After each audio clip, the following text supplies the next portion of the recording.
My mom left her entire fortune to my siblings, but not to my husband's stepsisters. I'm fed up with their entitlement. We have a blended family. I have a brother and sister, as well as 2 stepsisters. We have had 25 years of living harmoniously together, with grandma's house hosting all the big holidays and get-togethers. My mom and her second husband were joyful grandparents to all the grandchildren equally. My stepfather predeceased my mom. His will passed a piece of property to my 2 stepsisters which had been in his family for quite some time. This property is a warehouse, and they derive income from it. My stepsisters deferred to claim it and allowed my mother to keep it until she passed, and now it will go to them. My brother, the executor of mom's will, wants us all to sign something for probate, which would go against the current will. He wants me to sign something that says I agree to equally share an extensive jewelry collection that was passed down to my mother from my great-aunt. It was explicitly left to the blood siblings in the latest will. All combined jewelry is worth roughly $100,000, $150,000. My brother feels mom wanted it shared equally, and he is proceeding to divvy the jewelry that way.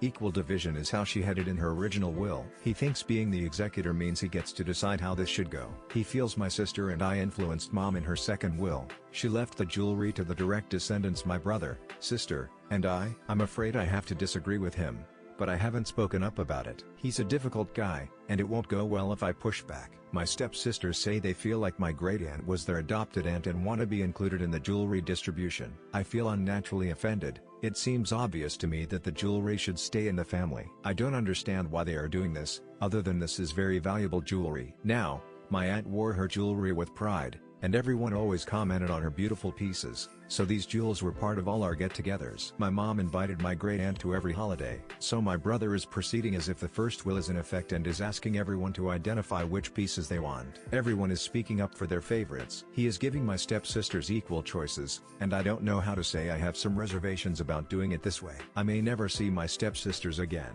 and I'm a little heartsick that these jewels will go on their merry way. It feels like that jewelry is special. In my heart, I feel like it should be passed to my great-aunt's direct descendants and not the stepsisters. Is that so wrong? It feels so obvious to me that it rightly belongs to the 3 of us, and I am a little offended that my stepsisters feel so confident that they should have an equal say and choice. My one stepsister is quite wealthy. She wants many of the finest pieces. She could afford to buy them from the estate and take a smaller portion of the cash payout, which offsets the jewelry's value. Luckily, we have little dispute over which pieces everyone wants. I am disabled and going through a divorce. I live on a minimal income. I'm scared for my future. Currently, the plan is to offset everyone's jewelry choices against what's left in mom's bank account. So if a person wants $15,000 worth of jewelry, they will get $15,000 less of the cash estate. We are getting together next month for my mom's interment burial and we'll all stay a couple of days to go through the jewelry. I don't want to ruin what would otherwise be very meaningful and warm walk down memory lane, and we go through all the jewelry. Will I feel guilty if I push back and try to keep it in the family? Or